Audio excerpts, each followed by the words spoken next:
Je m'appelle Rachel, je suis agente de pastoral social à la paroisse Saint-Jean-l'Évangéliste et aujourd'hui, je réponds à la question « C'est quoi un prophète? »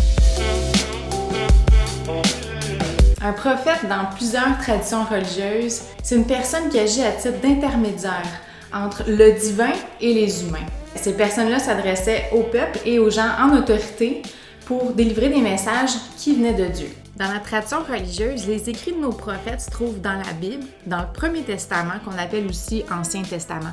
Ça veut dire que ces prophètes-là, des Juifs, ont vécu avant la naissance de Jésus.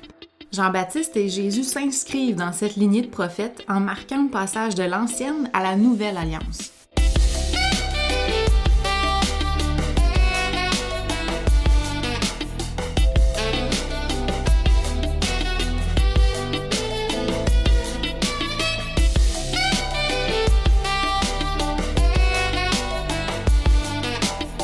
Les prophètes connaissaient bien leur peuple à qui ils s'adressaient. C'est pourquoi ils choisissaient des mots adaptés pour eux, pour bien faire comprendre les messages qu'ils délivraient. Ils sont des conseillers spirituels, des éveilleurs de conscience qui vont ramener les gens à leur relation avec Dieu quand ils l'ont mise de côté. Aussi, ils vont lire les événements avec un regard de foi. Quand les gens vont penser que tout s'est passé à cause du hasard, eux, ils vont y voir un sens caché, un sens profond. Ça arrive que des prophètes fassent des prédictions sur le futur.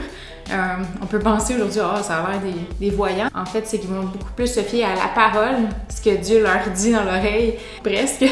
Ils appuient ce qu'ils disent sur des signes dans le moment présent pour authentifier ce qu'ils annoncent. À partir de tout ce que je vous ai brossé là, on peut se dire que les prophètes sont un modèle d'écoute de la parole, mais aussi d'une grande confiance en Dieu. Ils proviennent de différents horizons. On en a qui sont mariés, d'autres qui sont célibataires, veufs, des jeunes, des vieux, des gens de classe sociale moins aisée, plus aisée. Donc on a vraiment des gens de tous les profils. Fait à noter, les prophètes viennent la plupart du temps de l'extérieur des institutions religieuses. C'est pas des prêtres ou des gens qui s'occupent, par exemple, de la liturgie. Les prophètes répondent à un appel dans leur vie. Ça veut dire qu'ils sentent que Dieu les invite à s'adresser au peuple. Mais ils vont y réfléchir un petit peu. Ils acceptent pas toujours tout de suite. C'est pas une vocation qui était prévue dans leur vie. Puis même de se dire « OK, je deviens prophète », ça vient avec son lot d'inquiétude parce que les gens sont pas toujours favorables à ce qu'ils vont dire. On les met de côté, on les méprise, même qu'on peut les persécuter. Puis ça, c'est à cause de leur rôle très particulier.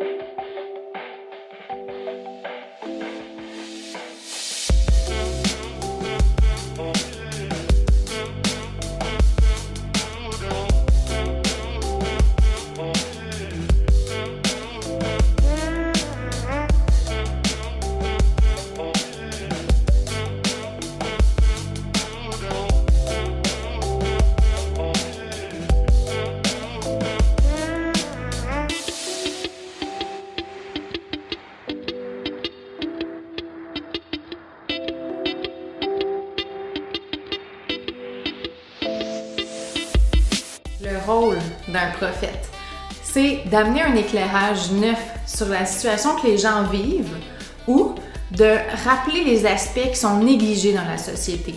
Quand le peuple va mal, le prophète donne de l'espérance. Mais quand le peuple va bien et s'assoit dans son petit confort sans trop se poser de questions, là, le prophète est là pour rappeler que les gens ont une responsabilité sociale et une responsabilité envers Dieu aussi. Les prophètes sont donc toujours à contre-courant. Souvent, ils vont annoncer les conséquences du non-respect de la relation avec Dieu pour que les gens se ressaisissent un peu. Autrement dit, là, ils leur brassent la cage. Puis d'un autre côté, le prophète vient annoncer des consolations pour les gens pauvres, opprimés. Comme vous voyez, un prophète, ça vient défendre les droits de Dieu, ça a l'air drôle à dire, et les droits humains. Les droits de Dieu, c'est plus... N'oubliez pas, Dieu, il est dans votre vie. Puis aussi, centrez-vous pas sur des faux dieux qu'il y a dans votre vie. Puis au niveau des droits humains, mais pensez aux pauvres, aux gens qui sont mis de côté, délaissés, qui sont jugés. Ils viennent dire que Dieu veut le bonheur pour tous, autant les plus riches que les plus pauvres. Leurs messages sont souvent refusés par la population. En fait, ils dérangent beaucoup. Les gens aiment pas ça, se faire dire quoi faire, se faire pointer « Hey, ça, c'est pas correct, qu'est-ce que tu fais là? » Et tout de même, il y a une partie de la population qui apprécie beaucoup leurs messages et qui vont s'en inspirer pour s'améliorer dans leur vie.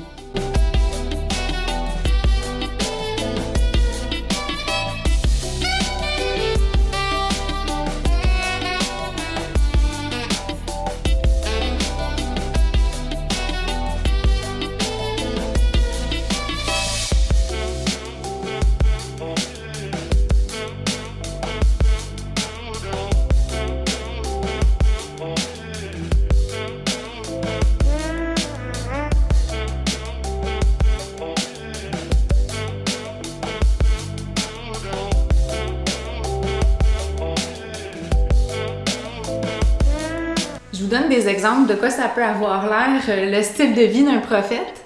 On en a beaucoup qui sont pauvres parce qu'ils font ça, on pourrait dire, bénévolement. Il n'y a personne qui les paye pour faire ça, puis ils vont compter sur les dons des gens, là, des morceaux de pain et compagnie. Il y en a quelques-uns qui vont, par exemple, travailler à la cour du roi parce que ça arrivait dans ce temps-là que des rois veuillent des conseils, par exemple, au niveau militaire. Donc, ils engageaient un prophète. Un prophète, ça s'efforce d'être un digne fils de Dieu ou une digne fille de Dieu. Donc, ça va faire attention à ses comportements. C'est pas eux qu'on va voir à la taverne.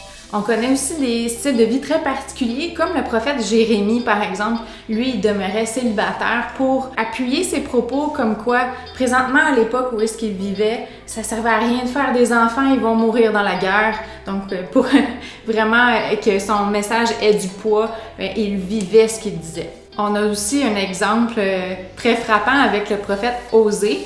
Lui, Osée, il s'est marié avec une prostituée pour montrer au peuple, regardez, vous vous prostituez. Ça a l'air bizarre comme ça, mais c'était vraiment pour rappeler aux gens, soyez fidèles à votre relation avec Dieu, Dieu vous aime. Aujourd'hui, sans qu'on les nomme nécessairement comme des prophètes, on en connaît des gens, des Amos qui défendent les droits humains ou des Osées qui nous rappellent que Dieu nous aime et qu'on peut à notre tour vivre cette relation-là d'amour avec les gens qui nous entourent. Vous, avez-vous quelques noms en tête? Alors voilà, c'est tout pour la capsule sur les prophètes. Salut!